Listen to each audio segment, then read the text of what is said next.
Hey guys, so yesterday I saw the new Ghostbuster movie. I even wore my shirt for the occasion. So I decided to do a review on it. So the first part of the movie, I kind of set my expectations pretty low, especially the female Ghostbuster thing.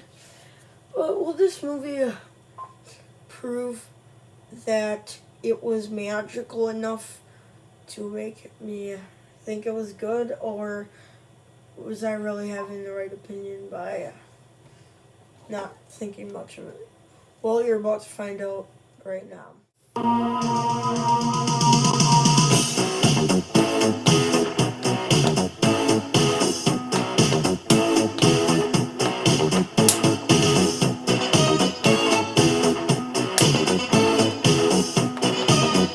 Ghostbusters! There's something strange in the neighborhood. Who you gonna call?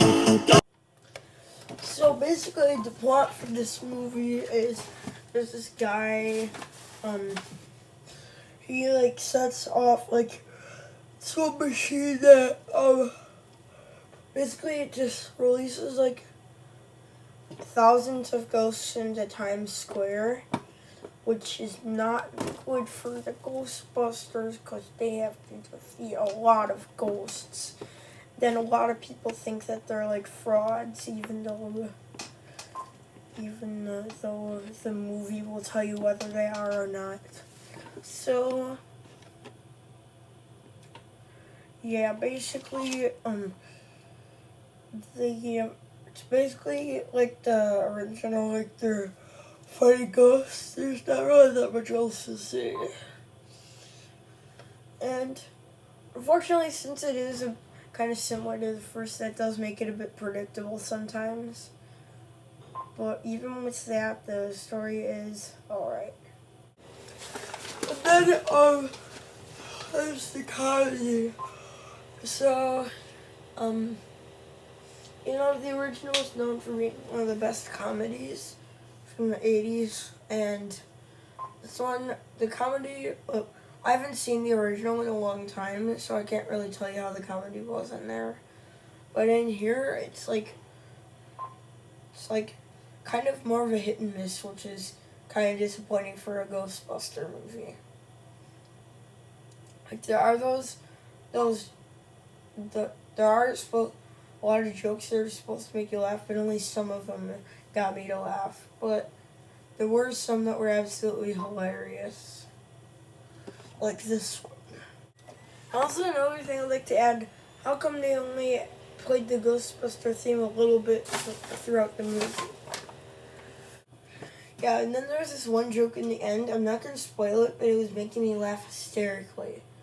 I'm not going to tell you what it is, but let's just say it has a pretty accurate representation of what the U.S. will be like in the future.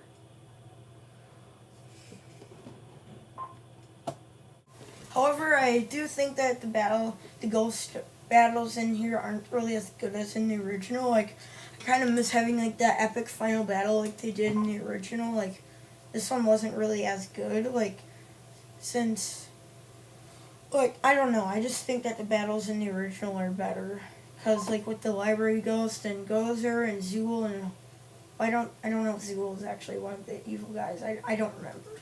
But the point is, this movie kind of lacks the final battle at the end. Well, it has one, but it's not really as good.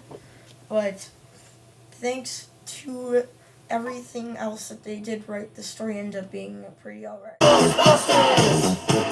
There's something weird. So, whenever I look back at the original Ghostbusters, I still don't know how they made those effects look that good. With all the ghosts, that must have been really hard to do, especially with that library one. So the effects in here, they're not really the best, but they're not terrible. So, with the original, they worked the best with what they had, and it turned out really good. And here, it just doesn't feel like it's as passionate, though, because, with CGI and everything. But the effects don't look terrible, as in something like Birdemic Shock and Terror. Like, seriously, look at this. And to think this movie's from like 2008, when movies like The Dark Knight and Wall-E were coming out.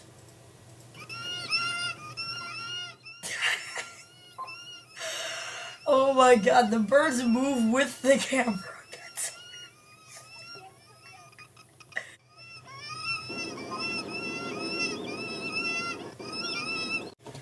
But then again, the effects in Birdemic Shock and Terror can make anything look good. But that doesn't mean that the Ghostbuster effects are bad. In fact, they're quite decent for what they are. Like, I still wouldn't say that it's the best effects I've seen this year. Like, there were definitely other films that did it much better, like The Jungle Book and Batman v Superman. As bad as Batman v Superman was, at least it had good effects. And so, yeah, the effects here are nothing special, but I'm not going to say that they're terrible. And it don't look good. Who you gonna call? Ghostbusters are who we're going to talk about first. So, if you know me, you know, like, when I heard about them having female Ghostbusters, I was just like, no way! I'm definitely not going to see this movie. It'll suck if it has female Ghostbusters. But they actually didn't do that bad of a job at it. The female Ghostbusters thing worked a lot better than I thought it would, and they gave out some decent laughs sometimes. Like I said before, like this one joke at the end. I was just laughing hysterically at that one joke. Yeah, so they're played by 4 of the funniest female comedians, and they're actually not that bad as Ghostbusters. I still don't think that they're good as Bill Murray and the other guys from the original. I'm not sure though, because I haven't seen the original for probably 4 years. But I do think that this female Ghostbuster thing worked a lot better than I thought. And then there's Kevin. Walt's my kitty. This kitty. She's so cute. You're free to go, kitten. Anyways, so then there's Kevin, who's like more like the stupid character. Like, he's not very intelligent, and it seems like they're desperate for someone to help with them, so they have him, and he gets out some good laughs sometimes. And cause like he's like the receptionist, but he can't remember like what their name, like the name of their company is. So at one part in the movie, so like he said, I don't remember the name either right now, but he was like, he spells out part of the name. He's like, let's just say it's like the ghost. Let's just call it the Ghostbusters. So this is the Ghostbusters. This is the Ghostbusters and stuff. How can we help you? It's better in the movie, but still. So yeah, like then there's one part where, let's just say, having a phone in a fish tank can lead to some good laughs. And yeah, so that's pretty much the main characters. And then let's go more into the Ghostbusters. Like Erin, played by Kristen Wiig. So she actually does a pretty good job as like the kind of like the determined one, or the one who's always like, who always thinks that she's right. Like, well, Abigail like is like the curly haired one who makes me think of Jack Black for some reason. I don't know why. She just does. I don't know why.